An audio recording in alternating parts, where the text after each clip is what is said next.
Ang West Philippine Sea ay isang napakahalagang bahagi ng Pilipinas. Ating alamin ang kasaysayan nito. Bago ang lahat, mag-subscribe at i-share ang video na ito sa mga kababayan natin upang lalo pa nating mahalin ang West Philippine Sea at ang ating bayan. Bakit mahalaga sa ating mga Pilipino ang West Philippine Sea? Ito ang trending news stories ngayon.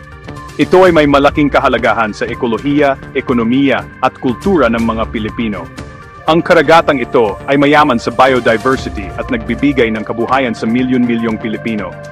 Ang West Philippine Sea ay hindi lamang isang anyong tubig.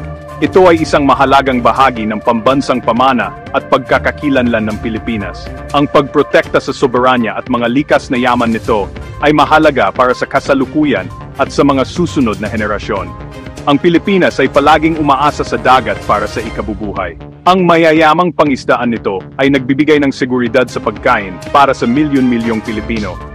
Ang lugar na ito ay may malaking potensyal para sa mga reserba ng langis at gas na kumakatawan sa isang mahalagang pagkataon para sa kalayaan ng bansa sa enerhiya. Ang lugar na ito ay tahanan ng iba't ibang uri ng buhay sa dagat, kabilang ang mga endangered species. Ang pagprotekta sa biodiversity na ito ay hindi lamang isang pambansang obligasyon, kundi isang pandaigdigang responsibilidad. Ang mga pag-aangkin ng Pilipinas sa West Philippine Sea ay malalim na nakaugat sa kasaysayan. Sinusuportahan ito ng serye ng mga internasyonal na kasunduan na malinaw na tumutukoy sa mga hangganan ng teritoryo ng bansa. Ang mga kasunduang ito ang nagsisilbing legal na pundasyon ng mga karapatan ng Pilipinas sa karagatan sa rehiyon. Ang Treaty of Paris na nilagdaan noong 1898 ay isang mahalagang punto sa kasaysayan ng Pilipinas. Sa kasunduang ito, ibinigay ng Espanya ang Pilipinas sa Estados Unidos.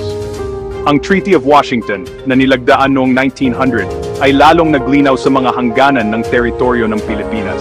Pinagtibay nito ang soberanya ng Pilipinas sa mga islang ito na nagpapatibay sa mga pag-aangkin nito sa karagatan sa rehiyon. Ang British Agreement noong 1930 ay nagbigay ng karagdagang legal na kalinawan. Ang kasunduang ito ay tiyak na nagtakda ng mga katubigan ng Pilipinas sa South China Sea.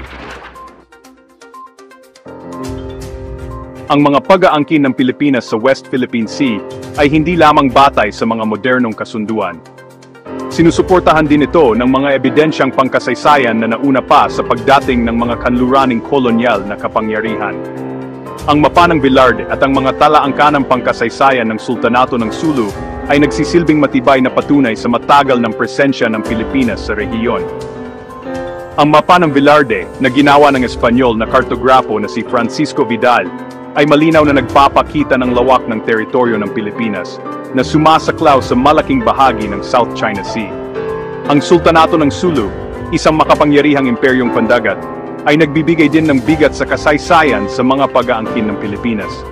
Ipinapakita ng mga talaangkan ng pangkasaysayan ang kontrol ng sultanato sa mga isla at katubigan sa South China Sea. Ang mga naratibong pangkasaysayan na ito ay nagbibigay ng matibay na pundasyon para sa mga paggigiit ng Pilipinas sa kasalukuyang panahon ng mga karapatan nito sa karagatan. Sa modernong panahon, patuloy na iginigiit ng Pilipinas ang soberanya nito sa West Philippine Sea sa pamamagitan ng mga itinatag na pamantayang siyentipiko at internasyonal.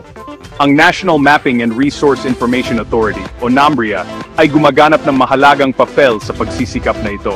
Ang NAMRIA, ang pangunahing ahensya ng gobyerno ng Pilipinas na responsable sa paggawa ng mga opisyal na mapa at geospatial data.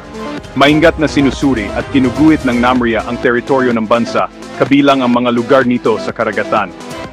Gumagamit ito ng mga advanced na teknolohiya tulad ng satellite imagery at hydrographic surveys upang makagawa ng mga tumpak at kinikilalang mapa sa buong mundo. Malinaw na tinutukoy ng mga mapang ito ang baseline, territorial sea, contiguous zone, exclusive economic zone, at continental shelf ng Pilipinas sa West Philippine Sea.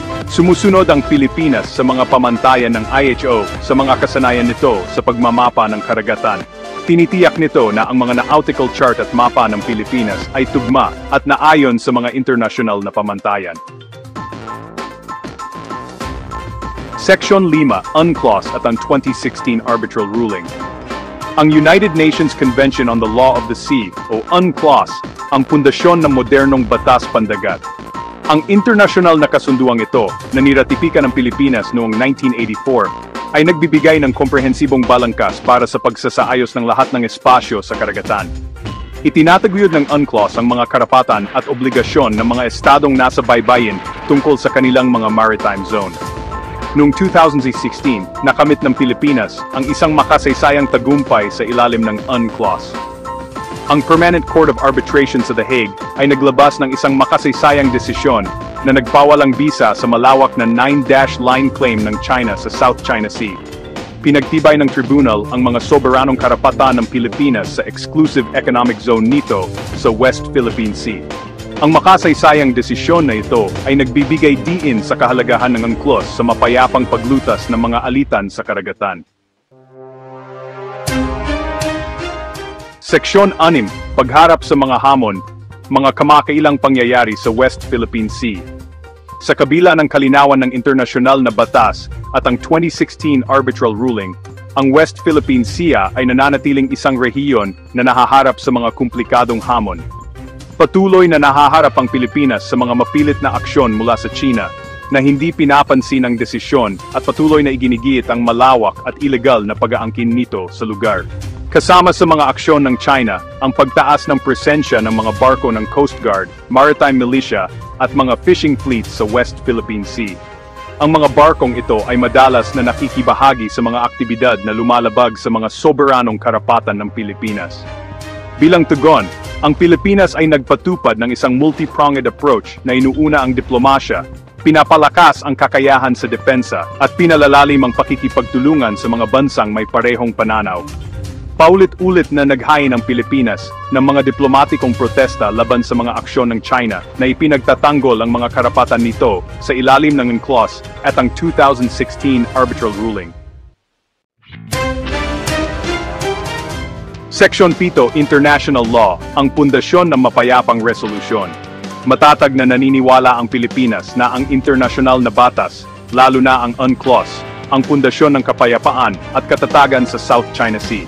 Patuloy na isinusulong ng Pilipinas ang isang rules-based approach sa paglutas ng mga alitan sa rehiyon. Aktibong nakikilahok ang Pilipinas sa mga diplomatikong pagsisikap upang isulong ang dialogo at kooperasyon sa South China Sea. Nakilahok ito sa mga regional forum tulad ng ASEAN Regional Forum at East Asia Summit upang talakayin ang mga issue sa seguridad sa karagatan.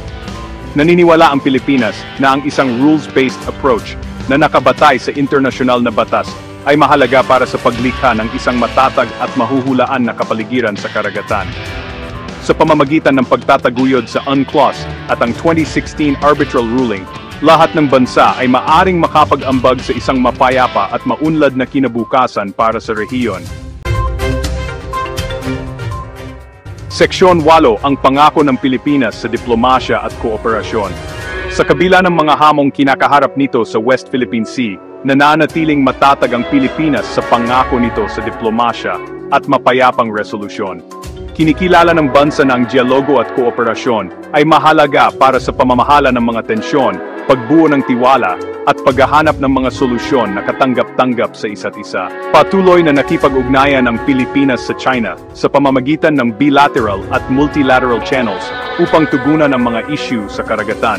Nakilahok ito sa mga joint working groups kasama ang China upang galugarin ang mga lugar ng kooperasyon tulad ng pangangalaga sa kapaligiran sa dagat at siyentipikong pananaliksik. Binigyang diin din ng Pilipinas ang kahalagahan ng ASEAN centrality sa pagtugon sa mga issue sa South China Sea. Gumawa ito sa loob ng ASEAN upang bumuo ng isang nagkakaisang paninindigan sa pakikipag-ugnayan sa China na nagsusulong para sa isang code of conduct na may legal na bisa at epektibo. Seksyon 9, Konklusyon, pagbabantay sa ating pamana sa karagatan. Ang West Philippine Sea, isang mahalagang bahagi ng pambansang pamana ng Pilipinas, ay nahaharap sa mga komplikadong hamon na nangangailangan ng matibay na paninindigan at pangako sa mapayapang resolusyon. Ang Pilipinas, na ginagabayan ng internasyonal na batas, diplomasya at kooperasyon, ay nananatiling matatag sa pangako nito na pangalagaan ang mga karapatan at interes nito sa karagatan. Ang walang humpay na pagtugis ng Pilipinas sa isang rules-based approach na nakapaloob sa UNCLOS at ang 2016 arbitral ruling ay sumasalamin sa malalim na paggalang nito sa mga prinsipyo ng soberanya at mapayapang paglutas ng mga alitan. Naniniwala ang Pilipinas na ang isang ligtas at matatag na South China Sea na pinamamahalaan ng internasyonal na batas at nailalarawan sa pamamagitan ng kooperasyon ay mahalaga para sa kapayapaan at kaunlaran ng rehiyon. Sa pamamagitan ng pagtutulungan, masisiguro ng lahat ng bansa na ang West Philippine Sea ay mananatiling isang dagat ng kapayapaan, katatagan at ibinahaging pag-unlad para sa mga susunod na henerasyon. Ang ginagawang panghihimasok ng China sa ating katubigan na sakop ng ating exclusive economic zone na walang dudang atin talaga, ang kanilang paglalayag dito na may dalang tensyon ay isa ng uri ng pananakop sa ating bansa na dapat nating ikaalarma. Hanggang saan aabot ang PC ni Juan de la Cruz? Saan hahantong ang lahat? Comment down below kung ano ang saloobin mo dito. Huwag kalimutang i-like ang video na ito, i-share at mag-subscribe sa ating channel. Maraming salamat ka-flyers. Hanggang sa susunod na video.